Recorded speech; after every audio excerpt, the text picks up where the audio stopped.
¿Qué tal, amigos? ¿Cómo están? Bueno, nosotros contentos de estar acá nuevamente con ustedes en este lunes ya mundialista. Supongo que muchos estarán disfrutando del Mundial de Fútbol, aunque todavía Argentina recién va a jugar mañana.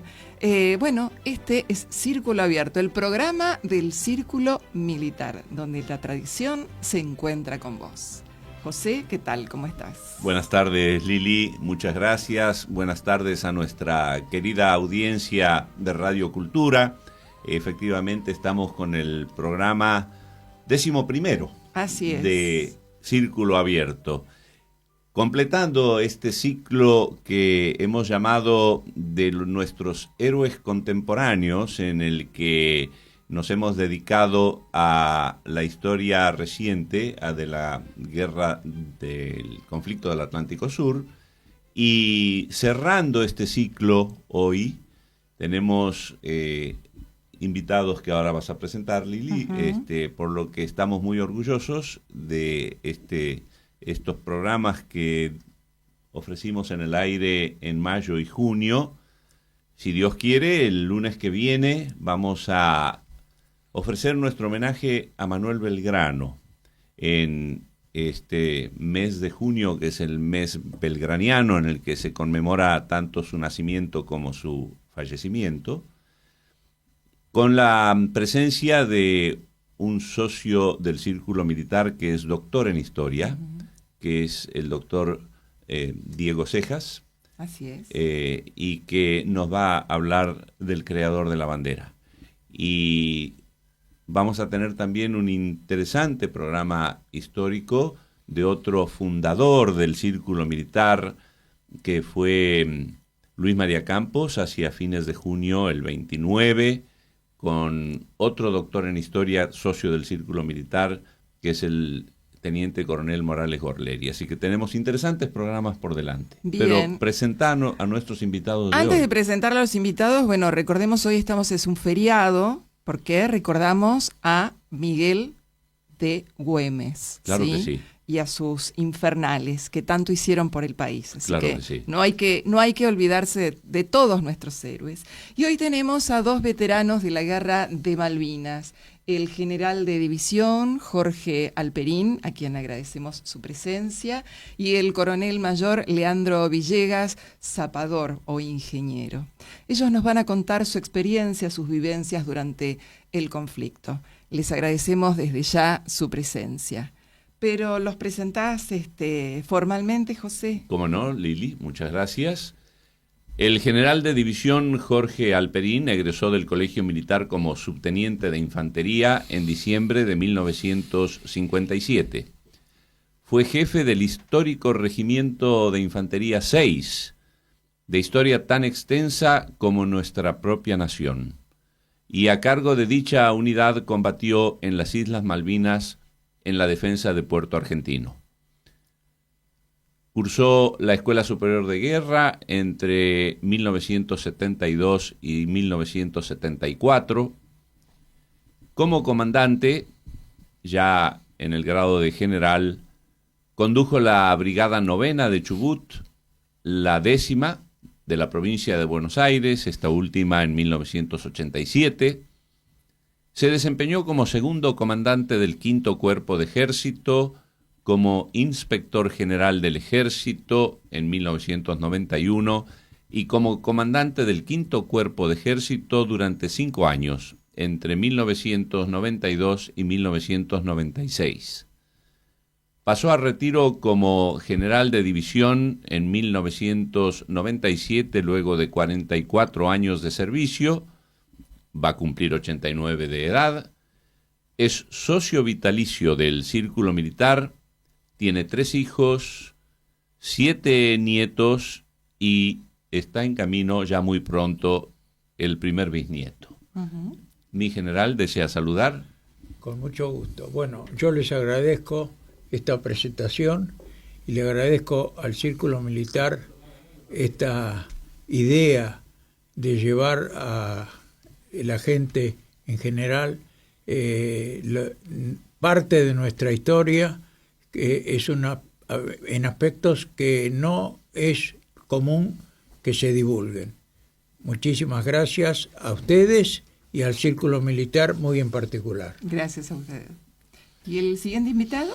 El siguiente invitado es un querido amigo, Leandro Luis Villegas, que egresó como subteniente de ingenieros en noviembre de 1981 con la promoción 112 del Colegio Militar y fue destinado a la Compañía de Ingenieros 9 en la provincia de Chubut, en la localidad de Sarmiento, y fue con esa subunidad con la que cruzó a las Islas Malvinas el 2 de abril de 1982.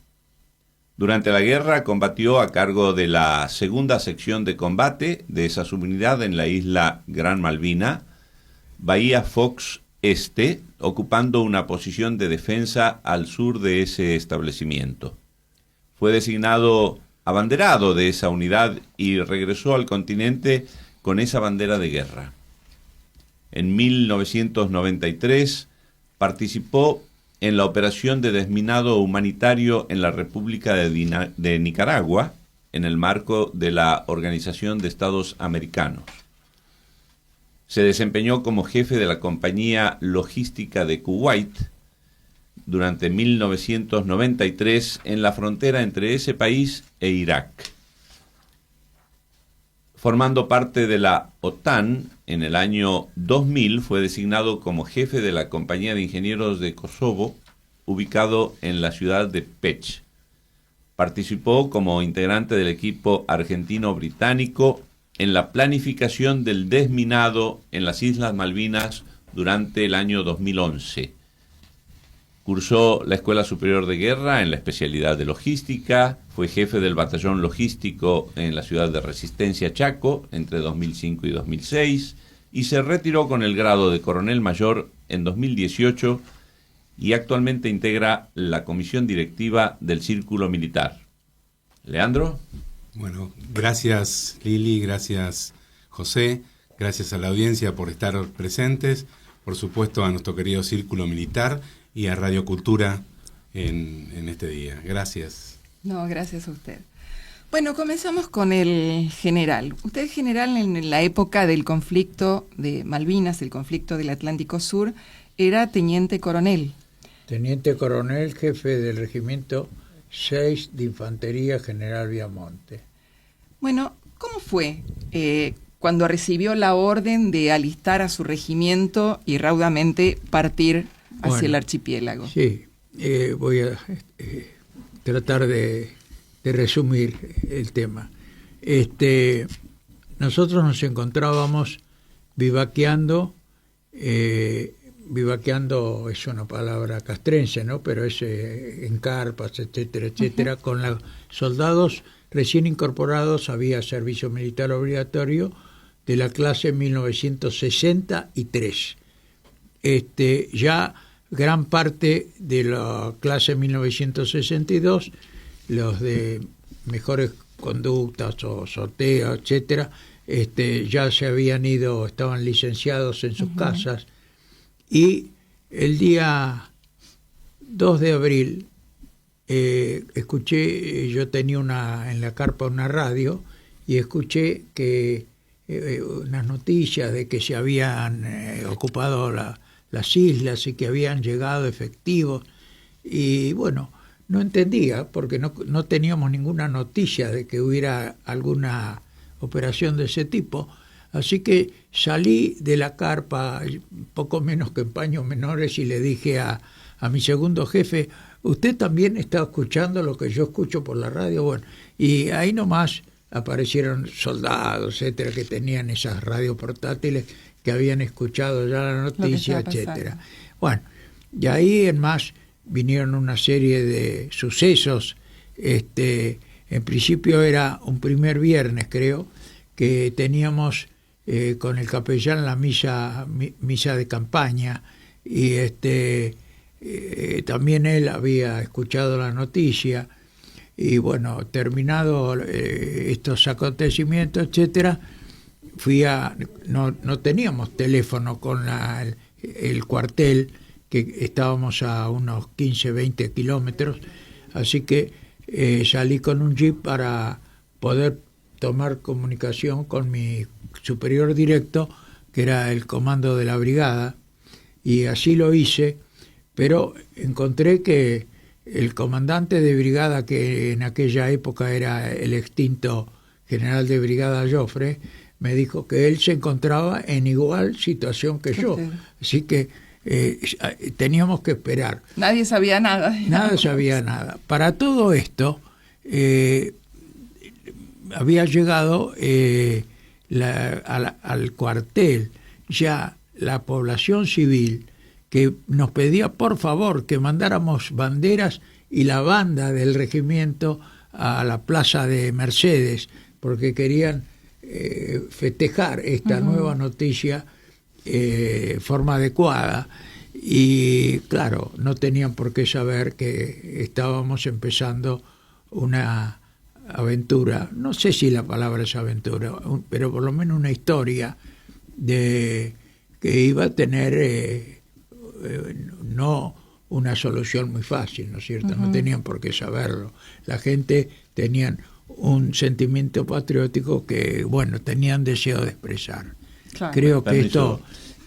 hace 3 programas atrás, recuerdo, invitamos a 2 oficiales, socios del Círculo Militar, de los que cruzaron el 2 de abril. En alusión al secreto que usted acaba de aludir, era tal que ellos mismos tuvieron que juramentar mantener el secreto al momento de recibir la orden de cruzar las islas, que fue 48 horas antes. Bueno, aquí tenemos a Leandro Villegas, que es uno de los que desembarcó el 2 de abril vía aérea en las Islas Malvinas. Sí, así fue. El día 26 de marzo, el jefe del regimiento 25, teniente coronel Seineldin, ordena reunir su plana mayor y al jefe de la compañía de ingenieros, que estaba dentro de la misma guarnición, y hace juramentar a los oficiales, ¿sí?, del secreto de la operación que se iba a desarrollar. Y a partir de ese momento, que justo volvíamos del subperiodo básico, que era el entrenamiento básico que tenía la nueva clase, la clase 63, empezó un alistamiento que duró muy poco tiempo. Si bien se tenía preparado, la unidad siempre estuvo entrenada o alistada para cualquier acontecimiento, en esto exigía una premura importante, ¿no? Casualmente en ese programa el coronel Jauregui Berri expresa que el día 27, 28 tuvieron que desplazarse con todo el tren logístico hacia un puerto para poder empezar a trasladar. Y nosotros, el resto de los oficiales del regimiento y la compañía, alistar, ¿sí?, en este manto de secreto, ¿sí?, a toda la tropa, a toda la unidad. Cuestión que, si bien no costó mucho, pero sí había que explicarle a los suboficiales y a los soldados de que íbamos a hacer un ejercicio con todo lo que tenía, con todo lo que ocasionaba una operación real. Claro. Así que se mantuvo ese secreto hasta el 2 de abril. Y como cuenta el general, ellos el 2 de abril se dan cuenta a través de los medios periodísticos. Incluso generales. Incluso generales. Si Claro, eso fue... que estaba bien oculta la noticia. Sí, claro que sí. Para evitar... Sí. Aunque en algunos momentos recibimos alguna crítica por parte, cuando se los expresamos a nuestros suboficiales, ¿sí?, dónde íbamos a ir cuando llegamos al aeropuerto de Comodoro, ¿sí?, recibimos alguna crítica como diciendo, a nuestras familias no les hemos avisado. Claro, porque seguramente creerían real que ustedes sabían y en realidad ninguno sí, sabía absolutamente nada. Claro que sí. Yo reflexiono que la gran mayoría de la población argentina no conoce esto, porque quienes hemos vivido esos días tenemos de 65 años para arriba, más o menos. Sí. Es decir, que la enorme... Los más jóvenes. Los más jóvenes. Claro. Entonces, la enorme mayoría de las generaciones más jóvenes de nuestro país se enteran por el relato de los protagonistas, y este es el valor de que ellos estén presentes en programas Es de que difusión esto, de esto esos no hechos. está todavía en ningún libro de historia. Exactamente. O sea, si no lo escuchan ahora, hasta que se escriba y se ponga dentro de las currículas escolares y demás. Claro que sí. Por eso yo siempre digo, uno a veces no se da cuenta que quizás está pasándole por el costado en la calle un héroe de Malvinas. Tal ¿sí? cual. Aquellos que después seguramente lo van a encontrar en algún libro, ¿no? General, ustedes tienen que relevar al Regimiento de Infantería 25. ¿Es así? En la custodia de Puerto Argentino. ¿O no? No, mire. ¿Ven? Hay que Yo le leer voy a- todo, le voy porque a veces decir, las noticias no son las que corresponden. El lunes 5 de abril, Sí. yo me fui citado al Estado Mayor General del Ejército, Jefatura 3, que es Operaciones, cuyo jefe era el general Menéndez, pero que ya no estaba de jefe Menéndez porque Era gobernador de las islas. tenía sí. otra tarea más importante, ¿no? Para poner, me hicieron una serie de preguntas porque tenían interés de saber con toda exactitud cómo se encontraba la clase 1963 recién incorporada para poder marchar a Malvinas. Ujú. Y yo les contesté que si no llovía ese día, iban la clase a marchar al polígono de tiro, a tirar la primer condición de tiro con FAL, que se llamaba regulación de gases. Con eso le di a significar que realmente en este momento la clase, por lo menos de mi regimiento, 63, no estaba en Preparado. condiciones. No había Claro. completado el ciclo de educación. Exactamente. Me hicieron 2 o 3 preguntas más y por esas preguntas sospeché que quizás podíamos tener asignada alguna misión Sí. para lo futuro, ¿no es cierto? ¿Y cómo prepararon la defensa del lugar definitivamente donde fueron? Bueno, yo cuando fuimos, ahí voy a hacer un salto de fechas, ¿no es cierto? Nosotros fuimos primero a una reunión con el comandante del Cuerpo 1, donde recibimos una serie de órdenes, etcétera, etcétera, y recalamos en Malvinas, con los medios, y bueno, ya habían pasado varios días, etcétera, etcétera, y la primer tarea que tuvimos fue primero ocupar. A mí me dieron la primer misión concreta, vamos a decir, que yo tuve, fue la defensa de la localidad de Malvinas. Ahí Es decir, en el aire hay una proyección del mapa de Malvinas. El círculo amarillo sería el sector donde estaba usted. claro, cuando hablo de la localidad de Malvinas es lo que podríamos Puerto llamar la Argentino. ciudad de Puerto Malvinas. Argentino. Claro. Ujú. Para eso me fueron yo tuve que desprenderme de una compañía del regimiento de patricios que me habían asignado, Ujú. y que viajó con nosotros como la compañía C, que mi regimiento había regimiento tipo A y tipo B. El tipo A tenía 3 compañías de tiradores, el tipo B 2.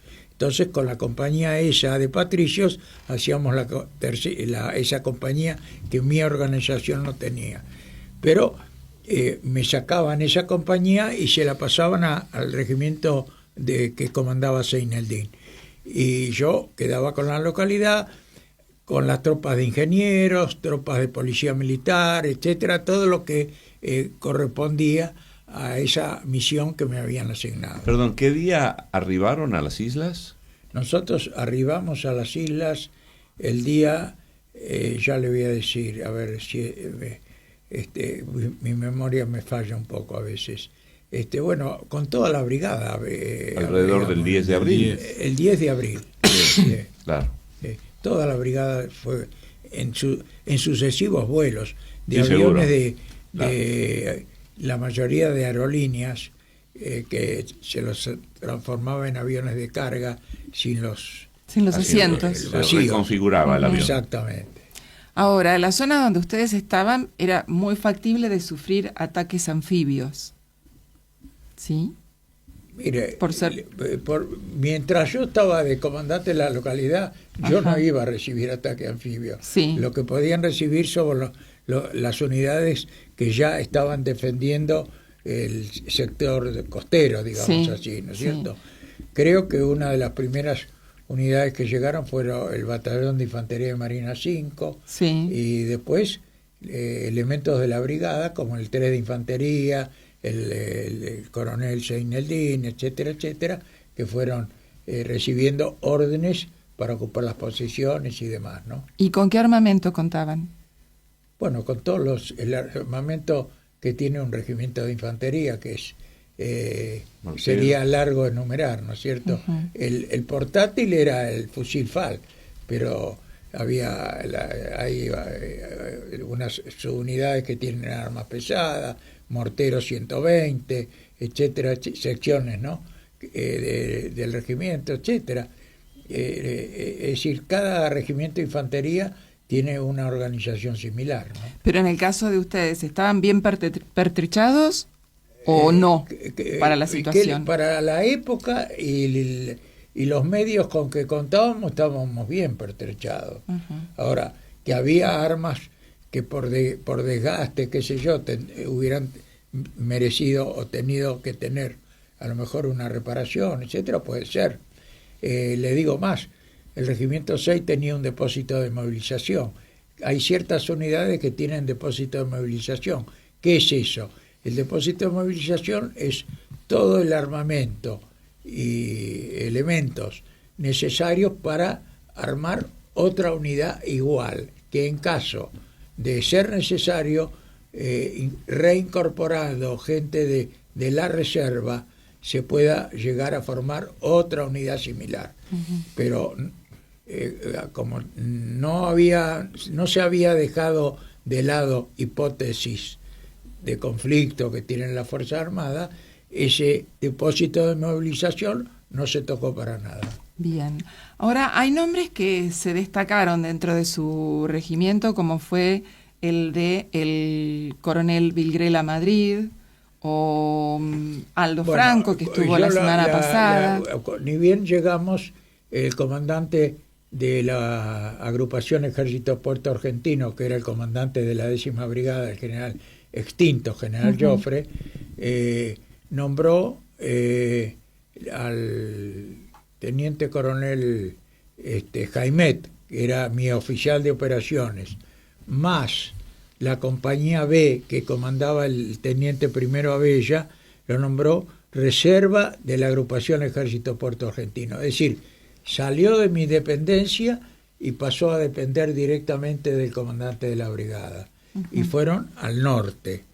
Y yo quedé con el resto de la unidad. Ahí estamos viendo.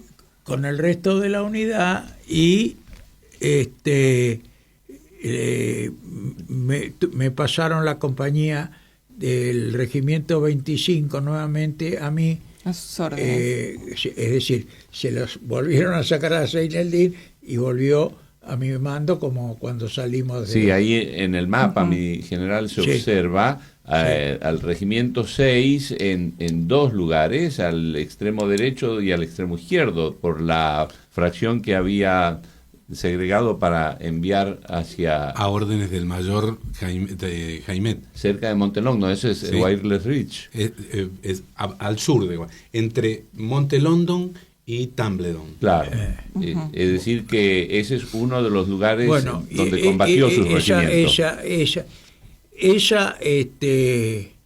Esa fracción, digamos así, a órdenes del comando de la brigada, no mías, pero fue la que tuvo, decir, un combate efectivo, combate frente a frente del enemigo. Y ahí es donde se produjeron las bajas. Y ahí tuvimos las bajas que fueron 9 soldados conscriptos.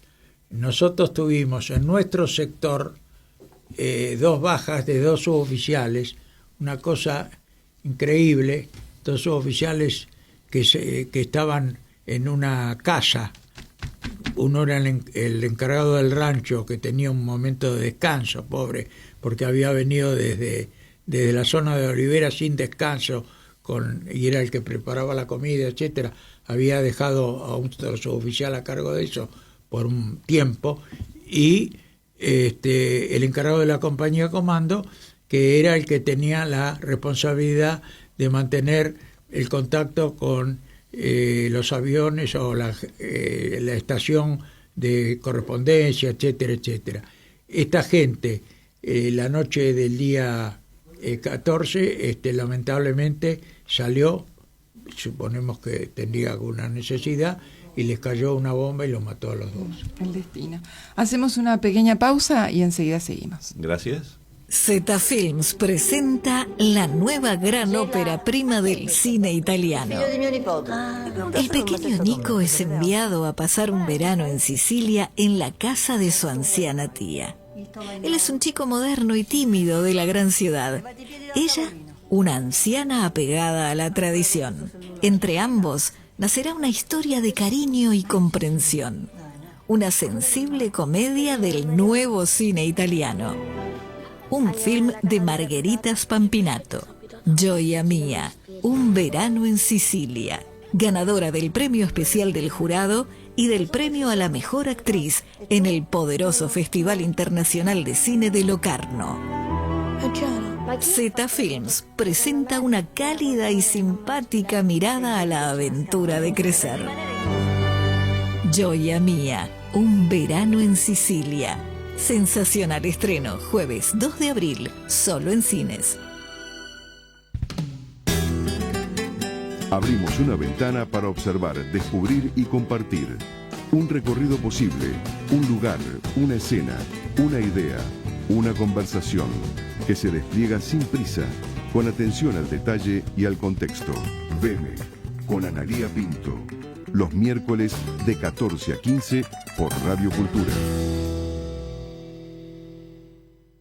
No me chamulles más. Un espacio de Pollera Pantalón, la organización de mujeres que trabaja para compartir conocimientos y crear redes que potencien a las mujeres con iniciativa. Los martes a las 18 por Radio Cultura. Círculo Abierto, el programa del Círculo Militar, donde el pasado y el presente se encuentran. Y continuamos acá en Círculo Abierto con el general de división Alperín. Usted era jefe del Regimiento de Infantería Mecanizada 6, un regimiento histórico. Cuéntenos un poco la historia del regimiento. El Regimiento 6 de Infantería nace prácticamente con la patria.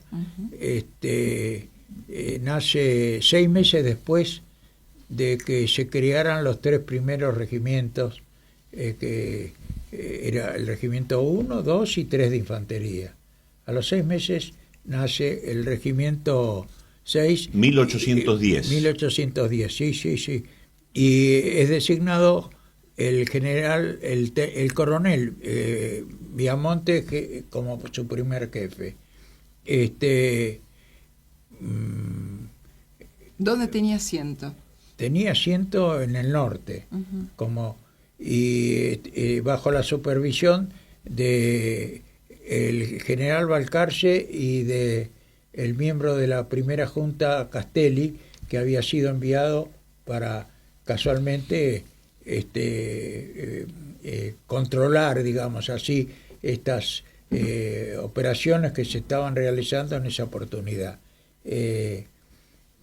Bueno, esto es el inicio. Después, con el tiempo, tuvieron distintas... el 6 también tuvo pardos, regimientos de pardos, que eran porque lamentablemente en esa época se separaban los blancos con los morochos, que estaban más en el sector de la banda oriental. Después tuvieron con las sucesivas reyertas internas, empezaron las divisiones, las disoluciones, etcétera, hasta que en el año 1883 el regimiento participa de la campaña Río Negro y Neuquén, la famosa campaña del desierto. Del desierto. Uh-huh. Y ahora está en Toay, en la provincia Ahora está de... en Toay. Uh-huh. Estaba en Mercedes. Yo, mi jefatura fue en Mercedes, provincia de Buenos Aires. Los soldados del Regimiento 6 juraron, los que fueron a Malvinas, juraron un año antes en la plaza de la ciudad de Chivilcoy, juraron la bandera. Sí. Y todos los años que hacemos, nosotros conmemoramos la partida del Regimiento Malvinas. Uh-huh. Y todos los años los soldados y las autoridades presentes y el público en general, yo les tomo juramento a la bandera.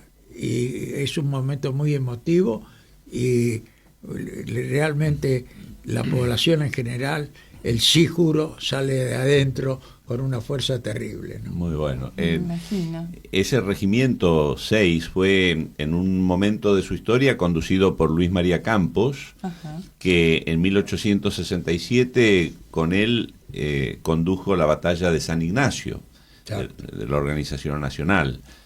Bueno, estuvo presente en todas las guerras de la historia argentina. Nuestras batallas por la independencia. Vamos a seguir hablando de este tema dentro de 14 días. Bien.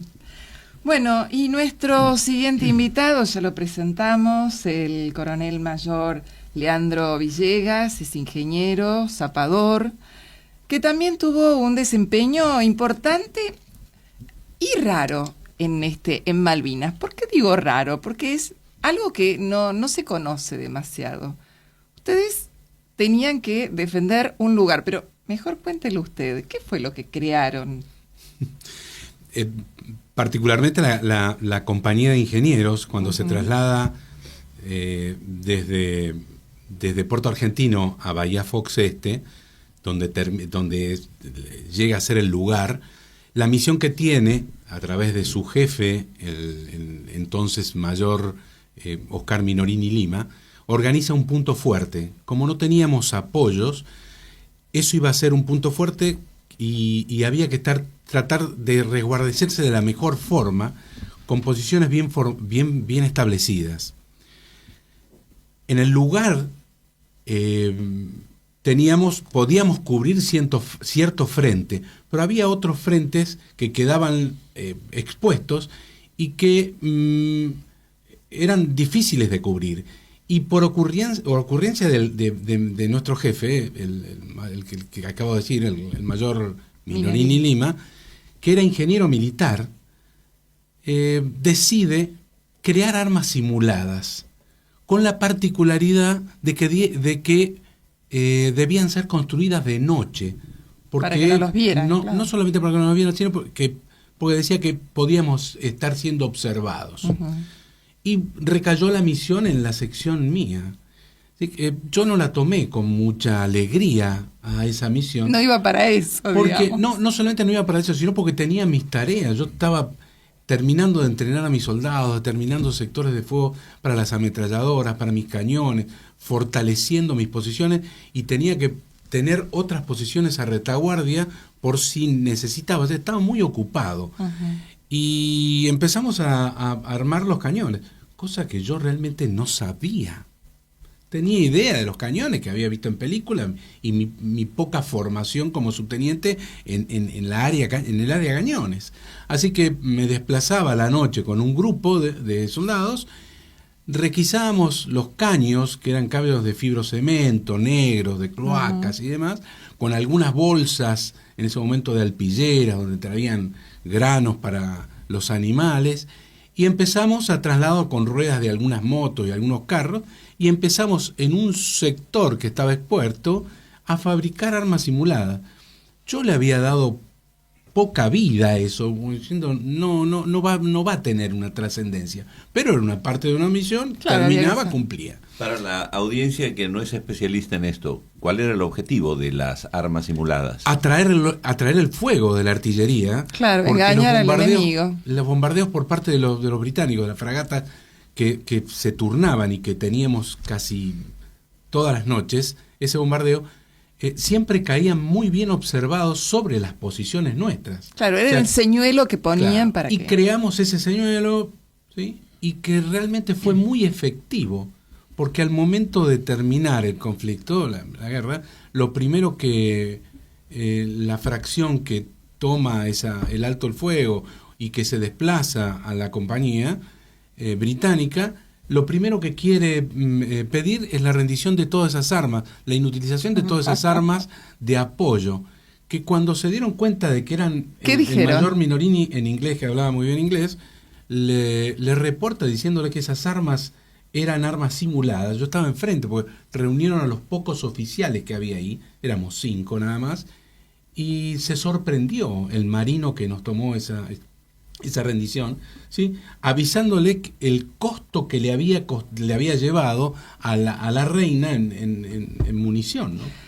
Porque realmente era muy común de que los bombardeos también llegaban a esa claro, posición. porque ustedes después de armar las armas simuladas descansaban muy lejos de ellas.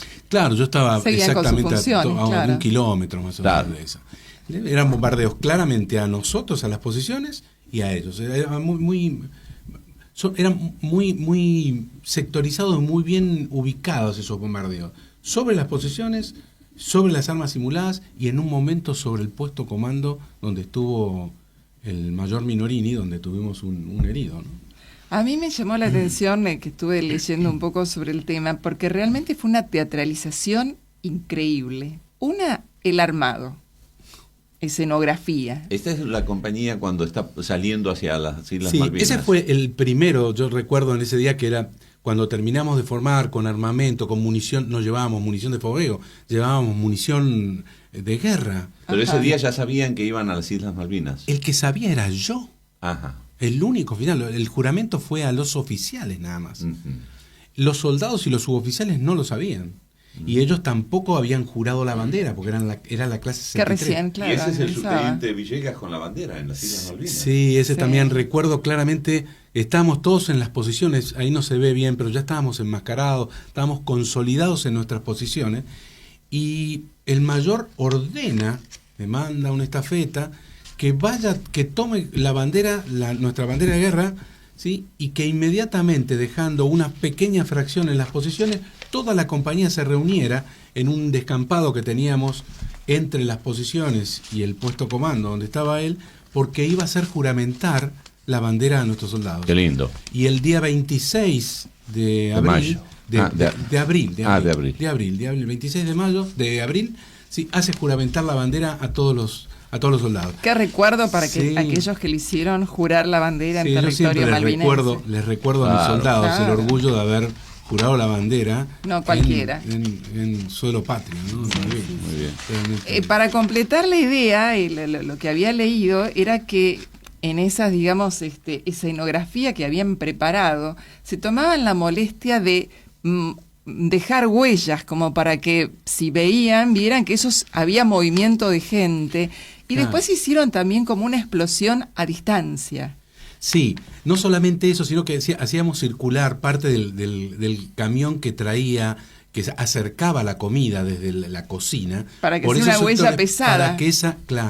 Para que se marcara. Claro. Recordando lo que nos decía mi querido jefe Minorini Lima, que siempre estábamos siendo observados. Claro. Nosotros teníamos armas, el arma de mayor alcance era un cañón 105, y después unos morteros de 120 que un regimiento cede a la compañía con su jefe de sección, en ese momento el teniente Primero Rodríguez, que eran el máximo alcance eran 8 kilómetros. Entonces, la observación era constante por parte del enemigo y nosotros no podíamos hacer nada. Claro.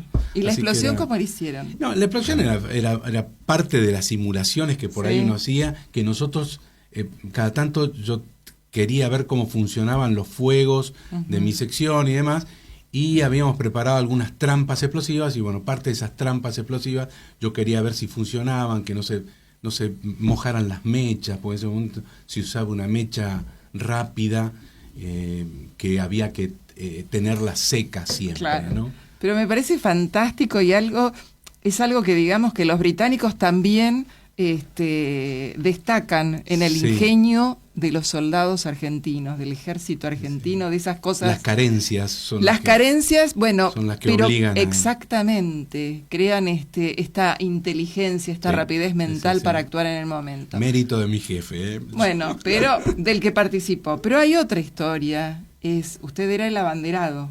Sí, yo tuve el orgullo de llevar la bandera de guerra de la unidad, que creo que también en otros programas y siempre se habla de la bandera de guerra. La bandera de guerra es muy importante dentro de las unidades militares. Es la que aglutina los espíritus, el que fortalece, es una de las últimas herramientas que tiene el militar para conducir, ¿sí? La camaradería, el espíritu de cuerpo y la bandera de guerra. Así que tuve el orgullo de tenerla.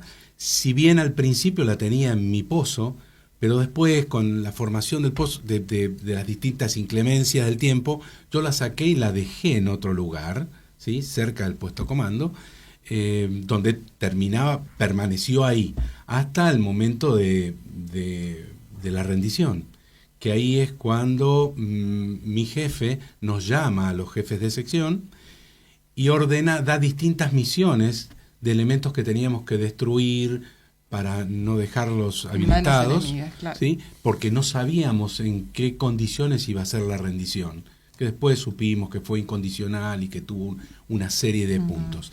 En ese momento mi responsabilidad principal era la destrucción de la bandera de guerra. Que no cayera en manos que no cayera en manos. enemigo. Claro, que era muy...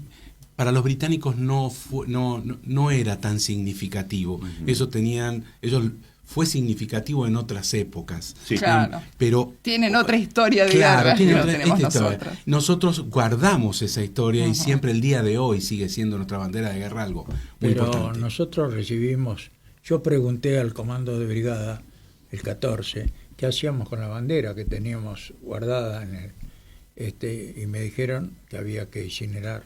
Claro. Que la incinerara. Para que no fuera un trofeo de guerra del Claro, enemigo. exacto. La Claro. idea fue así, la orden que me dio el mayor Minorini era quemarla. ¿Y Lo que qué pasa pasó? que también para los británicos, como dice el amigo, la mentalidad había cambiado Claro. y ellos prometieron que las banderas que habían tomado las iban a devolver y las devolvieron. Claro, Sí, pero en mientras algunos tanto libros- no se sabía. En algunos libros ingleses figura como una ingenuidad de los argentinos ese tipo de cuestiones, ¿no?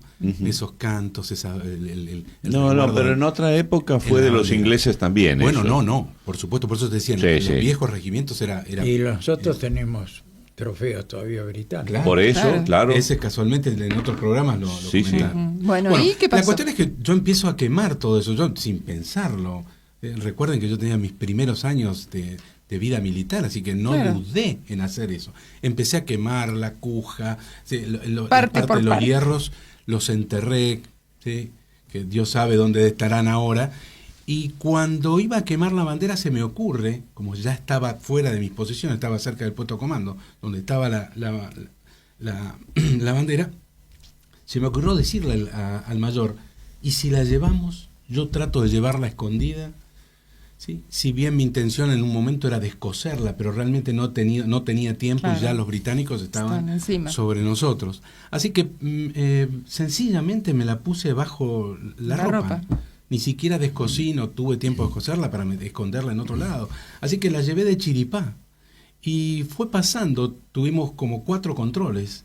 Y en todos los controles, sí, pasaba y sin problema.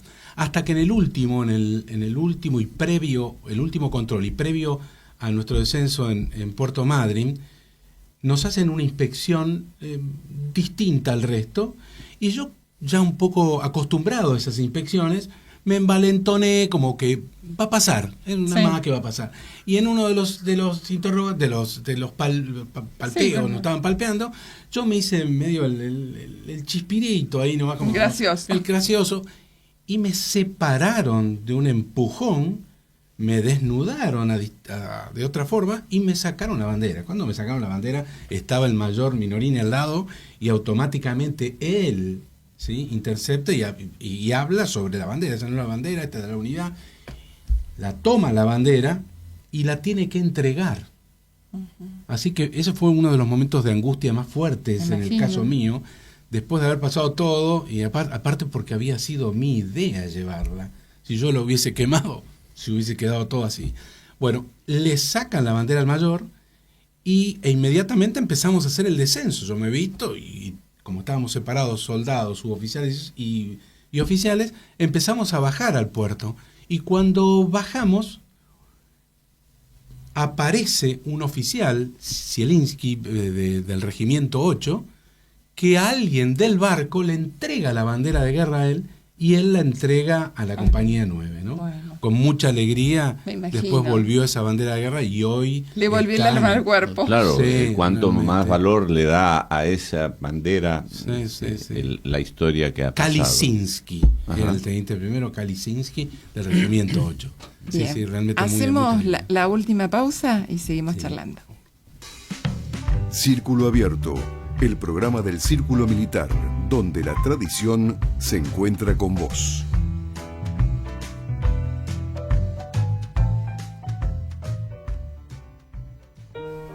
Y continuamos acá charlando con el coronel mayor.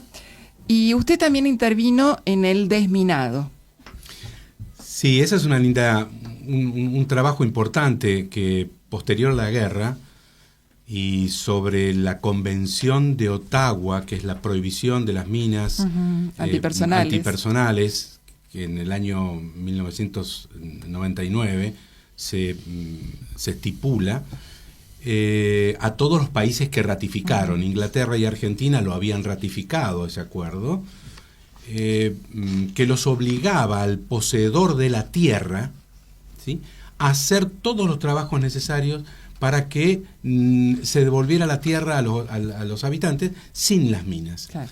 Eso fue un trabajo importante y que concretaron un acuerdo entre Argentina y Gran Bretaña de trabajar conjuntamente sin hablar en cuestiones de soberanía, abstrayéndose de eso, para trabajar conjuntamente en ver la factibilidad de la limpieza de todos los campos minados. La masa de los campos minados fueron registrados, las unidades de ingenieros, tanto de Marina como de Ejército, las que pusieron los campos minados, o los levantaron o tenían los registros. Pero había que cerciorarse de eso, entregarlos, detectarlos, ubicarlos, y hubo un trabajo de planificación desde el 2001 hasta el 2007. En el 2007, Gran Bretaña presenta el informe final. Nosotros trabajamos en darle los lugares, darle los informes, ubicar, o sea, evacuar dudas. Y con ese informe, después, a partir del año 2009 y hasta el 2020, empiezan los trabajos de limpieza que los llevó adelante Gran Bretaña con sus costos y demás, y por el ejército, por parte de trabajadores y militares de Zimbabue.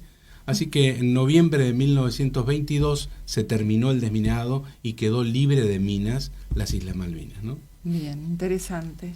Es Bueno, y en este tercer bloque nosotros habitualmente saludamos a los cumpleañeros y contamos la agenda cultural de esta semana. Y un poco el coronel está inmerso en el tema porque forma parte de la comisión directiva del club en la parte de socios, ¿sí?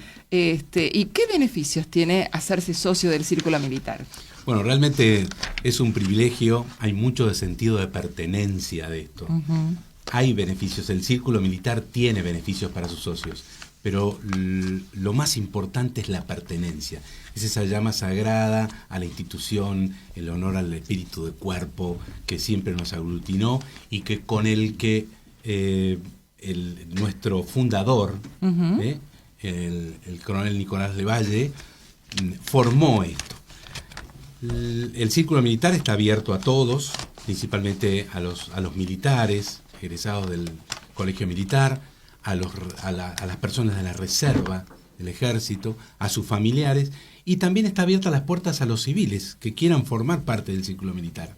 Hay ciertos formularios que hay que completar, que se pueden ver en la página del Círculo Militar, www.circulomilitar.com.ar.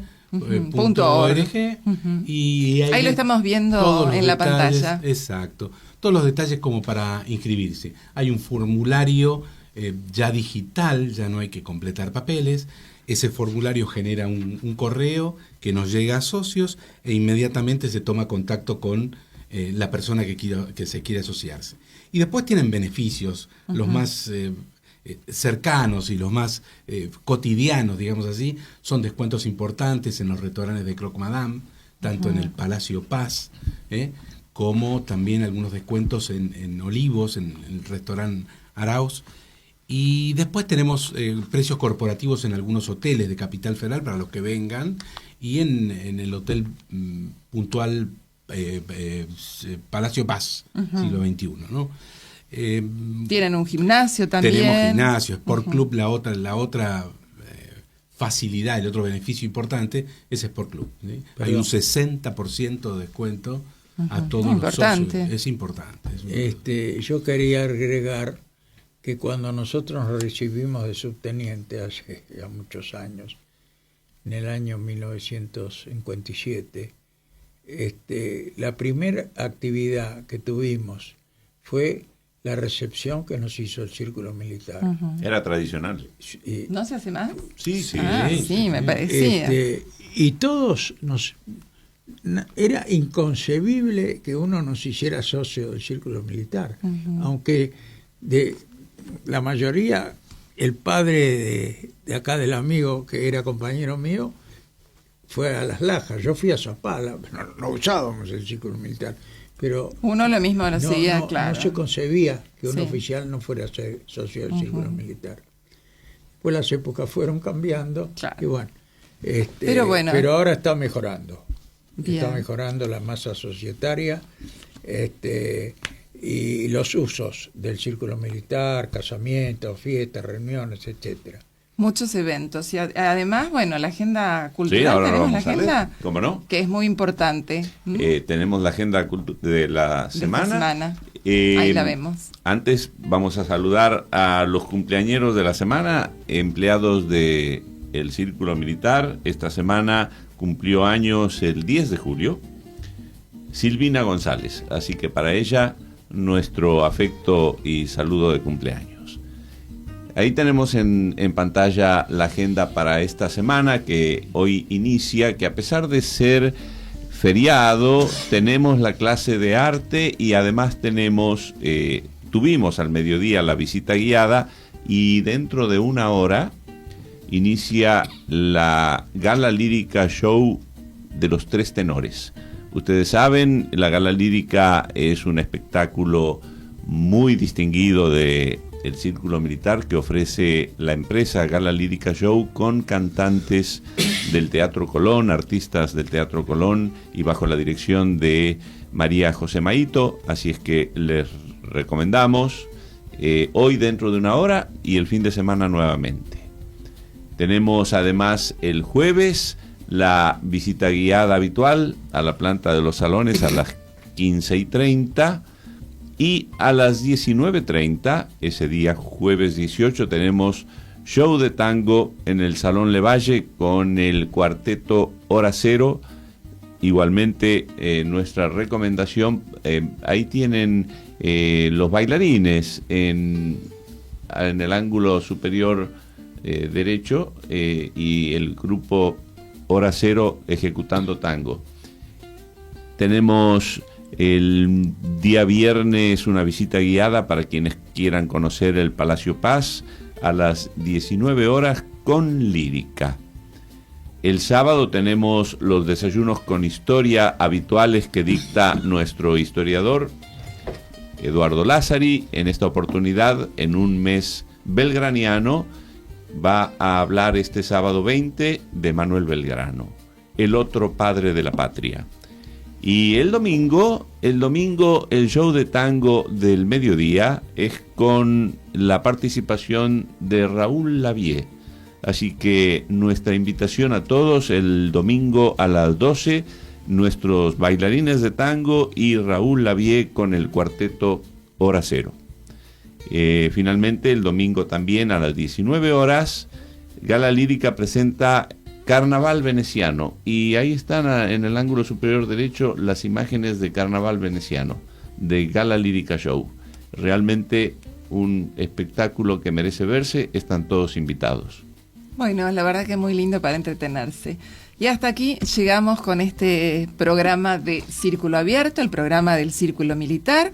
Les deseamos una excelente semana y muchas gracias a nuestros invitados. Muchas gracias.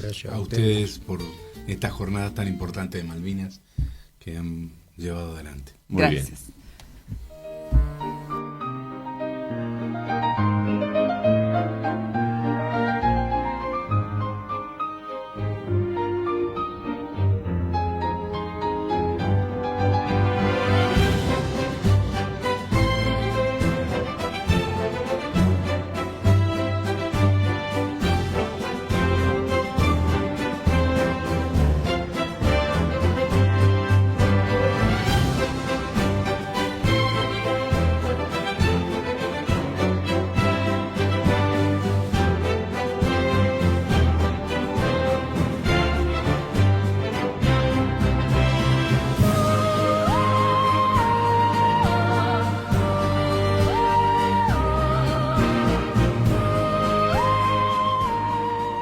Círculo abierto, suena la palabra, gira la charla, gira el corazón desde este palacio en otra época, late la ciudad en cada voz. Círculo abierto, tiempo que dialoga, pasado y hoy en la misma canción. Círculo abierto, queda la memoria cuando apago la emisión.